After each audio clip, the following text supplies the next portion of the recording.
ప్రజా ఉద్యమాలను నిర్వహిస్తూ పార్టీని మరింత పటిష్టం చేస్తానని సిపిఐ ప్రకాశం జిల్లా నూతన కార్యదర్శి ఆర్ వెంకట్రావు వెల్లడించారు. ఇప్పటి వరకు ప్రకాశం జిల్లా కార్యదర్శిగా వ్యవహరించిన ఎంఎల్ నారాయణకు మార్కాపురం జిల్లా బాధ్యతలు అప్పగించిన నేపథ్యంలో సీనియర్ నాయకుడు ఆర్ వెంకట్రావును ప్రకాశం జిల్లా సిపిఐ కార్యదర్శిగా నియమించారు. బాధ్యతలు స్వీకరించిన అనంతరం వెంకట్రావు మీడియాతో మాట్లాడారు. తనను జిల్లా కార్యదర్శిగా నియమించిన రాష్ట్ర కార్యదర్శికి నాయకత్వానికి ఆయన కృతజ్ఞతలు తెలిపారు. నా పేరు ఆర్ వెంకట్రావు, ప్రజెంట్ జిల్లా సిపిఐ కార్యదర్శి.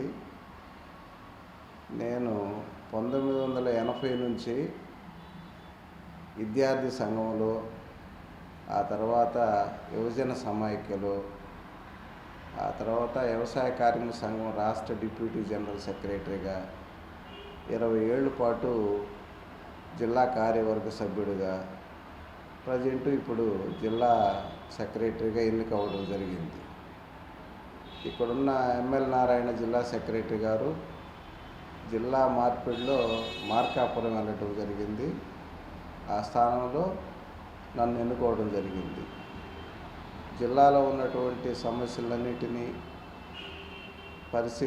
పరిశోధించి అందరూ జిల్లాలో ఉన్నటువంటి అన్ని పార్టీ కార్యకర్తలు, నాయకుల్ని, కార్యవర్గ సభ్యుల్ని, జిల్లా సమితి సభ్యులన్నింటినీ కలుపుకొని ఒక మంచి ప్రజా కార్యాచరణ రూపొందించడానికి, ప్రజా ఉద్యమాలు రూపొందించడానికి, పనిచేయడానికి ప్రయత్నం చేస్తున్నాం.